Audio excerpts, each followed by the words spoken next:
Jesus Cristo mudou. Livro segundo escreveu o evangelista Mateus, capítulo de número 8, versículo de número 5 em diante. Espero que você tenha aí encontrado. Diz assim a palavra do Senhor nosso Deus: Tendo Jesus entrado em Cafarnaum, apresentou-lhe um centurião, implorando: Senhor, o meu criado jaz em casa de cama, paralítico, sofrendo horrivelmente. Jesus lhe disse: eu irei curá-lo. Mas o centurião respondeu: Senhor, não sou digno de que entres em minha casa, mas apenas manda com uma palavra e o meu rapaz será curado.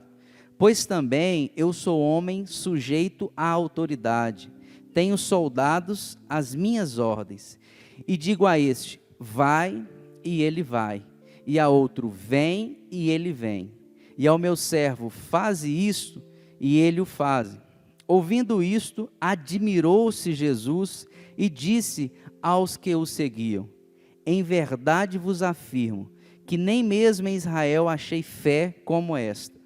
Digo-vos que muitos virão do Oriente e do Ocidente e tomarão lugares à mesa com Abraão, Isaque, Jacó no reino dos céus, ao passo que os filhos do reino serão lançados para fora, nas trevas. Ali haverá choro e ranger de dentes. Então disse Jesus ao centurião: vai-te, e seja feito conforme a tua fé. E naquela mesma hora o servo foi curado. Amém? Irmãos, Cafarnaum. Quem já ouviu falar dessa cidade? Todos nós. Muitos dos milagres que Jesus operou no seu ministério foi em Cafarnaum. E por curiosidade bíblica, não sei se você sabe, Jesus morou em Cafarnaum. Olha aí no capítulo 4, volta aí no seu texto aí, está no capítulo 8, vai para o capítulo 4. Capítulo 4, verso de número 12, você que está em casa também, pega a sua Bíblia, capítulo 4 de Mateus, volta algumas páginas aí, versículo 12, olha aí para vocês verem, vou ler tudo. Ouvindo, porém, Jesus que João fora preso, retirou-se para a Galiléia, e deixando Nazaré, foi morar em Cafarnaum, situada à beira-mar, nos confins de Zebulon e Naftali, para que se cumprisse o que fora dito por intermédio do profeta Isaías: terra de Zebulon, terra de Naftali, caminho do mar, além do Jordão, Galiléia dos gentios. O povo que jazia em trevas viu grande luz, e aos que viviam na região e sombra da morte, resplandeceu-lhes a luz. Jesus foi morar em Cafarnaum.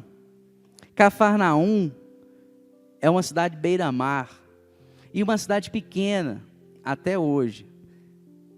Tem lá, se você quiser fazer um passeio turístico, depois aí da pandemia, você pode ir a Cafarnaum. E lá existem muitas ruínas daquela época de Jesus, muitas coisas do que está relatado na Bíblia, nós vemos lá até hoje em Cafarnaum. Eu só vi pela internet, mas quem sabe um dia, né?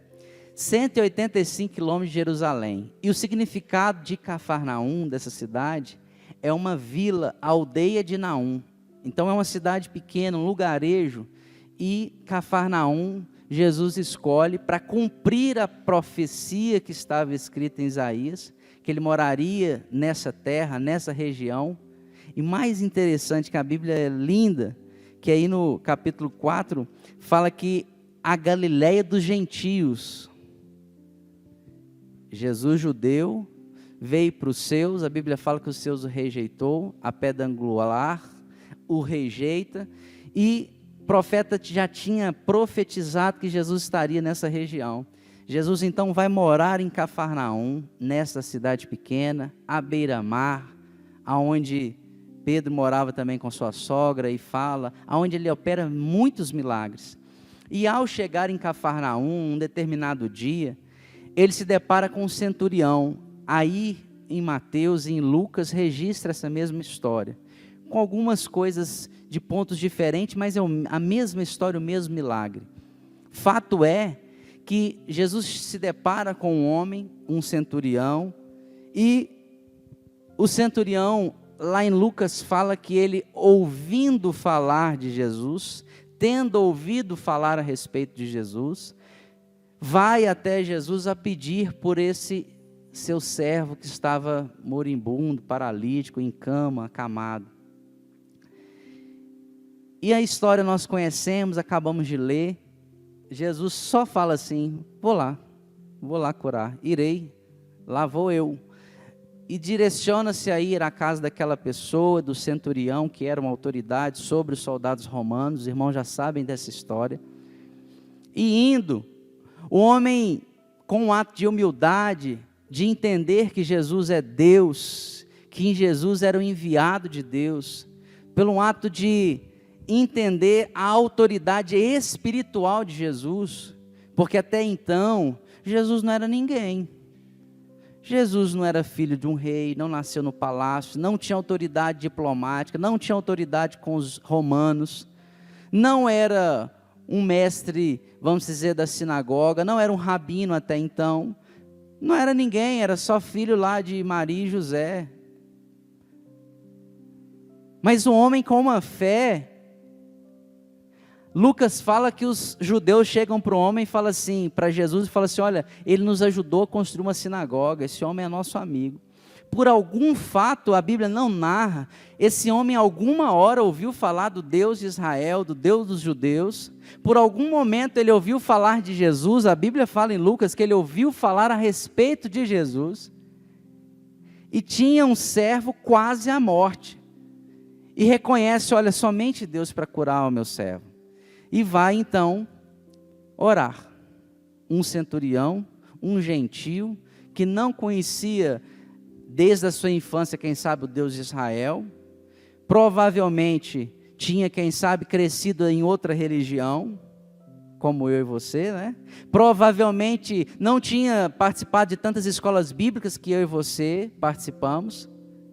Quem sabe não tinha uma família judeu, uma família de crentes que ensinou ele a Torá, ensinou a palavra de Deus. Mas sabe o que o centurião faz, irmãos? Ora a Jesus. Orar não é falar com Jesus? Nós não oramos para falar com Deus? Nós não viemos no culto, e quando temos oportunidade, não é para orar? Nós não vamos lá com os guerreiros de oração no monte, não é orar? E orar não é falar com Deus, Marcelo? O homem vai falar com Jesus. Olha o ensinamento do homem, nem crente era. Crente que eu falo assim, não era nem descendente de crente, não era nem filho de crente, mas vai orar. Ele entende que Jesus era Deus, que somente havia solução em Jesus, e ele ouviu falar de Deus, por alguma maneira ele creu em Deus, porque construiu um templo para os judeus orar ao Deus de Israel. Esse homem vai fazer o que eu e você vai fazer daqui a pouco, é o que eu e você fazemos quando acordamos, quando vamos almoçar, quando vamos comer, quando vamos lá para o monte. Esse homem foi orar. Ele chega para Jesus e fala: Jesus, eu tenho um servo na minha casa que eu estimo muito. Às vezes você não tem um servo na sua casa que você estima muito, mas você tem um problema aí que você estima muito e você quer resolver. Problema material, físico, porque esse homem, o problema dele era material, físico. Jesus, eu tenho um servo na minha casa que eu estimo muito, e ele já está quase morrendo. Quem sabe o homem pôde falar depois ou antes, falou: já tentamos algumas coisas, mas pelo que eu ouvi falar de Jesus, pelo que eu conheço do Deus desse povo, somente Deus pode curar esse homem, e somente Jesus, sendo filho de Deus, pode curar esse homem. Então o homem vai pedir solução a Jesus, vai pedir a cura para Jesus e ora, fala: Jesus, vai até lá o encontro, cura ele, eu gosto dele, eu preciso dessa bênção. Jesus, sem falar nada, vira para o homem e fala assim: eu vou atender sua oração. Vocês já oraram assim, irmãos? Já aconteceu isso com vocês? Orar para Deus, já, Sônia? Orar e Deus responder assim, ó. Às vezes eu achava que eu ia orar 1 ano, Deus respondeu imediatamente, nem eu acreditei, falei: não sabia que eu estava com a fé tão alta assim. Já aconteceu isso com os irmãos? O homem orou, e Jesus, instantaneamente falou: eu vou lá curar, sem falar nada. vou responder sua oração agora. E caminho para a casa do homem, o homem fica sabendo que Jesus está indo para a casa dele e fala, ele é Deus. Os homens não valorizam Jesus, mas eu sei que ele é filho de Deus. Os homens não deram um cargo para Jesus, mas eu sei que ele é filho de Deus. Os homens não deram um cargo político, não elegeram ele rei, mas eu sei que ele é rei dos judeus, eu sei que ele é Deus, eu sei que ele vai reinar. Eu conheci a história. Foi por isso que eu ajudei a construir o templo. Esse homem eu não sou digno que esse homem vá na minha casa. E ele se humilha com toda a maior sinceridade do mundo e fala, Jesus, eu não tenho como o senhor ir lá na minha casa. Não, eu não sou digno que o senhor entre lá. Mas eu quero comparar, Jesus, o Senhor comigo. Com a autoridade que eu tenho aqui na terra, eu tenho alguns soldados que eu falo assim, vai e ele vai. Vem, o outro vem. Diz meu servo assim, faz isso e ele faz. Jesus, sem querer comparar o Senhor comigo, porque o Senhor é Deus, o Senhor é rei, o Senhor é grandão, como o Marcelo diz na oração. Mas sem querer comparar a Deus, se o Senhor falar uma só palavra para o meu problema, uma só palavra para o meu criado, ele vai ser curado agora, eu creio. O homem mostrou uma fé que nós não temos, né? E aí Jesus só responde ele de o homem, Jesus responde as pessoas que estavam e responde o homem. O homem, o centurião, Jesus responde com uma frase que é tão interessante, que aí agora eu queria meditar com os irmãos. Jesus responde assim, olha aí para você ver para sua Bíblia, capítulo 8, 13, versículo 13. Então disse Jesus a quem? Ao centurião, vai-te e seja feito conforme a tua fé. E o resultado foi que naquela mesma hora o servo dele foi curado. Sabe o que eu vim aqui trazer por mensagem e acredito que é o Espírito Santo de Deus que quer falar comigo, com você, com a igreja nessa noite? É que se eu e você dobrasse nossos joelhos aqui agora, ou levantar, fechar os nossos olhos, ou a oração que você orou de manhã, na hora do almoço, ou daqui a pouco quando você for dormir, se Jesus falar para você assim, vai e seja feito conforme a tua fé, será que nós receberíamos? Não precisa me responder, mas foi essa pergunta que eu acho que Deus me fez, Emerson, você ora tanto, mas você tem uma fé que se você orar o que você me pediu, eu vou te responder? E eu falei, Senhor, tem hora que eu oro e não tenho essa fé que esse homem teve. Deus nos ajuda, aumenta a minha fé, foi a minha oração hoje à tarde. Irmão, será que se Deus falasse para você assim, eu sei que você está me pedindo tal coisa, ou você acabou de me pedir tal coisa, vai embora, irmão Antônio, seja feito conforme tua fé, vai embora, Zinho, que você orou aqui agora, que seja feito. Será que seria feito? Será que a nossa fé seria olhar para trás e falar assim, Deus, o Senhor não fez nada, então não tem fé nenhuma? Ou será que falar assim, então está fechado, Senhor? Porque a minha fé é que o Senhor pode fazer, então eu já estou indo comprar o guarda-chuva porque vai chover, eu orei por chuva e vai chover. Será que a nossa fé está igual a esse homem? Sabe por que os novos convertidos nos destacam e são destaque na igreja? Porque eles têm a fé do centurião. Eles já conhecem um Deus que é grandão, como Marcelo disse, que é poderoso, que tem poder para nos salvar, e chega na oração e fala assim, Deus, o Senhor vai fazer e vai, porque eles têm fé que aquilo vai fazer. E às vezes nós estamos um pouco mais na igreja, um pouco mais inserido no corpo de Cristo há alguns anos, e quando oramos, às vezes não temos a mesma fé que um homem desse novo convertido teve. Sabe, irmãos, quando você orar, hoje aqui no final do culto, quando você chegar na sua casa, dobrar seus joelhos, amanhã quando você acordar, ou não ora, porque Deus não é bobo, né, irmãos? Nós somos, mas Deus não é. Seja sincero, ou você não ora, ou quando você orar, você fala assim, Deus, eu sei quem Tu és, se o Senhor quiser fazer, o Senhor vai fazer. E eu disse aqui semana passada que toda oração é respondida, pode ser que Deus não faça o que você pediu, porque Deus ele não vai contra os seus princípios, e Deus é bom, Ele quer o seu bem. Às vezes a gente confunde o texto que todas as coisas pedindo, né, crendo recebereis, então vou pedir um carro e Deus, não é assim que funciona.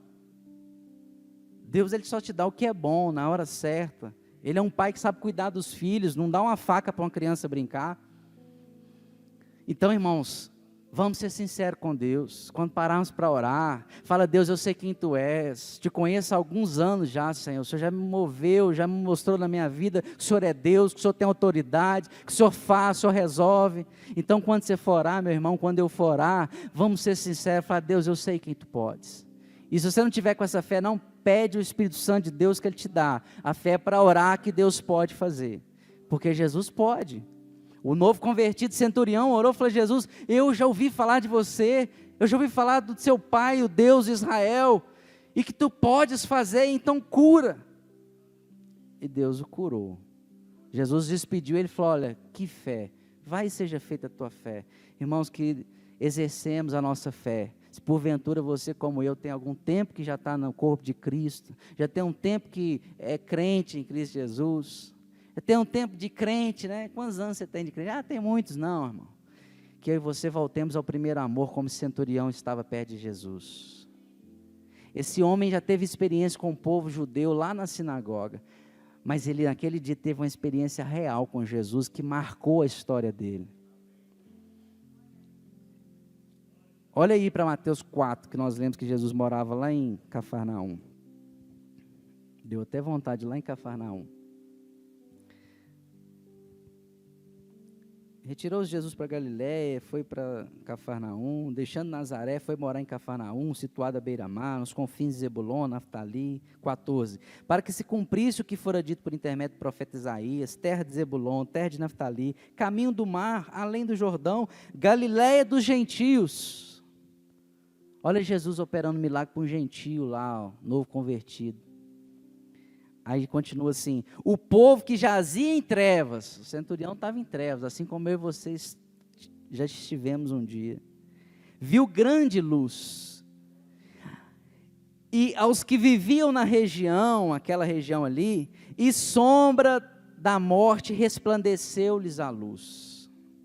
Olha o que fala o 17: daí por diante, passou Jesus a pregar e a dizer: arrependei-vos, porque está próximo o reino de Deus. O ministério de Jesus, sabe por que veio à terra? Além de ensinar, foi mais ou menos o de João Batista: arrependei-vos, que é chegado o reino dos céus. Arrependei-vos, porque é chegado o reino de Deus. Sabe por que Jesus estava interessado nessa hora aqui? Sabe por que Deus mandou João Batista pregar para o povo? A Bíblia fala em Lucas que Deus fala para Isabel, o anjo fala para Isabel, que ela daria luz a um filho que habilitaria o povo a voltar-se para Deus. João ia preparar o povo a voltar-se para Deus. Então João prega, fala: arrependei-vos, é chegada a hora, o reino de Deus está próximo, está se findando. E aí Jesus vem para cumprir o que João Batista falava, e virou e falava assim: olha, arrependei-vos, já é chegado o reino dos céus. Arrependei-vos, já chegou o reino dos céus. Arrependei-vos, eis aqui o reino dos céus. Eu sou o pão vivo que desceu do céu. Aquele que come de mim nunca mais terá fome nem sede. Eu sou o caminho, a verdade e a vida. E aí Jesus começa a falar: olha, o reino dos céus chegou aqui na terra, porque eu cheguei e eu sou filho de Deus. Por que eu estou falando isso? Porque Jesus veio para anunciar o reino dos céus. Os milagres que Jesus operou aqui foi de brinde, irmão. Os milagres, Aline, que Deus faz nas nossas vidas é de brinde, porque o maior milagre, o preço maior já foi pago na cruz do Calvário por mim e por você. A graça irresistível de Deus já me alcançou, já te alcançou. A Bíblia fala que nós somos justificados. Quem sou eu, quem é você para ser justificado, irmão? Jesus fez isso por mim e por você. Sabe qual que é a diferença de perdoado para justificado? Eu tenho uma dívida com o irmão Marcelo, devo para ele R$1 milhão, só que eu decretei falência, não tenho como pagar e estou devendo R$1 milhão. Aí o Marcelo chega para mim e fala: olha, eu não quero mais receber essa dívida, você está perdoado. Me perdoou daquela dívida e eu não devo mais R$1 milhão para ele, só que eu estou quebrado do mesmo jeito, estou falido do mesmo jeito, não tem R$1. Agora, justificado é diferente. Além de Deus ter feito isso por nós, nos perdoando a nossa dívida, Deus pegou todo o tesouro do céu e falou assim: agora toma aí na sua conta, estou depositando tudo que eu tenho para você. O justificado é como se fosse além do zero, acima, o que está sobressaindo, Perdoado só vem ali até no zero, né? Mas justificado teve um depósito na minha e na sua conta, algo que eu e você não merecia, Jesus já fez isso por nós. E por que eu estou te falando isso? Jesus, naquela hora, salva o centurião. Ó, irmão, você está com fé? Pela fé e pela palavra. Olha aí para você ver. Capítulo 8, versículo 10. Olha o que Jesus fala. Já estou terminando. Capítulo 8, versículo 10, fala assim, irmão Juninho. Ouvindo isto, admirou-se Jesus e disse aos que o seguiam, Jesus deu duas respostas. Deu uma resposta para quem estava seguindo ele, para os seus discípulos, para aquele povo, para a multidão. E deu uma resposta para quem estava orando. Quem era o centurião. Nós já lemos. A primeira resposta ele dá para o povo, fala assim, e disse aos que o seguiam, em verdade vos afirmo que nem mesmo em Israel achei fé como esta. Digo-vos que muitos virão do Oriente e do Ocidente. Isso na Bíblia representa todo mundo na face da terra. Olha, muita gente ao redor da terra. Aí Jesus continua falando. E tomarão lugares à mesa com Abraão, Isaque e Jacó, no reino dos céus. Sabe o que é isso? Salvação. E sabe quem são essas pessoas que estão muito vindo do Oriente e do Ocidente? Jesus pensou em mim e você, irmão. Lá naquele dia, conversando com o centurião. Dando uma resposta de oração para um homem gentil.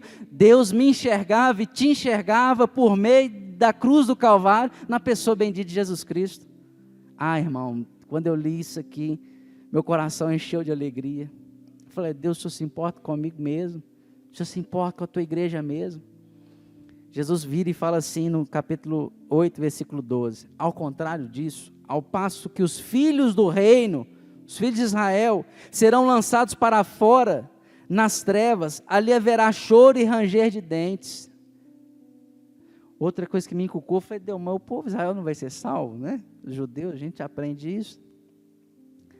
Irmão, que a misericórdia de Deus esteja sobre a nação de Israel. Vamos orar para que lá tenha paz, a Bíblia nos pede isso. Mas Israel tem tanta religião, Marcelo. Eu achei que todo mundo de Israel era judeu e que todo mundo era crente, conhecia a história. Irmão, em Israel tem até ateu, 1,2% da população é ateu, não acredita em Deus. O povo que foi separado, chamado, promessa, aliança. Irmão, Jesus está falando desse povo. Tem uns lá, irmão, que Deus pode até dar uma chancha, né? Mas talvez vai para o fogo aqui, Jesus está falando de salvação nesse texto, porque Jesus deu um milagre para o centurião de brinde, mas a intenção de Jesus, o coração de Jesus, foi salvar aquele homem. Fala assim, ei, eu entendi que você entendeu que eu tenho autoridade, eu entendi que agora você crê que eu posso fazer, agora vamos fazer o seguinte, daqui a um tempo eu não vou estar aqui mais para atender os seus pedidos, centurião. Então, como você crê, eu vou te salvar, vou te colocar à mesa para a salvação. Você vai lá com Abraão, Isaque, Jacó, ou seja, ligou o homem lá à promessa, que não era do homem, o homem não era judeu. Liga o gentil à promessa, para falar assim, vai chegar um tempo que você vai estar comigo eternamente, centurião, e aí tudo que você me pedir, eu vou poder fazer para você. Irmãos, aquele dia, Jesus conversando com o centurião, curando o servo dele, ele pensou em mim e pensou em você. Ele falou assim, olha, digo-vos que muitos virão do Oriente e do Ocidente e tomarão lugares à mesa com Abraão, Isaque e Jacó, no reino dos céus. Jesus veio anunciar o reino dos céus, o reino do Pai. E nesse dia, pela sua graça, misericórdia, e o então interessante que lá o profeta Isaías fala da Galiléia e dos gentios, né? Região que Jesus estava. Meio que profetizando que ele ia salvar esse homem, olha que interessante. Lá naquele dia, irmão, Jesus me achou e te achou. A Bíblia fala que Jesus morreu, o Cordeiro morreu, antes da fundação do mundo. Ele já perdoou os nossos pecados, já nos justificou, agora só falta nos glorificar, nos dar um corpo glorificado, que vai ser o dia que ele voltar para nos buscar. Irmão, creia nisso, quando você dobrar seus joelhos para orar, quando você orar aqui no templo, quando você orar na sua casa, lembre-se, Você precisa de demonstrar a fé. Fala com Jesus, seja sincero. Deus, eu sei quem Tu és. Te conheço, Senhor. Sei que o poder que o Senhor pode. Fala com o Senhor da salvação que Ele te deu. Fala, Deus, o Senhor me deu a salvação, que é a coisa mais difícil que tem nesse mundo. O Espírito Santo já me deu. Fala isso com Deus. Conversa com Deus. E seja humilde como o centurião foi. Humilhe-se na presença de Deus. Fala, Deus, o Senhor está aqui, ó, e eu estou aqui embaixo. Não sou digno nem de levar as suas sandálias. Mas eu vou orar, porque eu sei que o Senhor vive, reina, voltará e tem prazer em nos abençoar. Amém? Jesus Cristo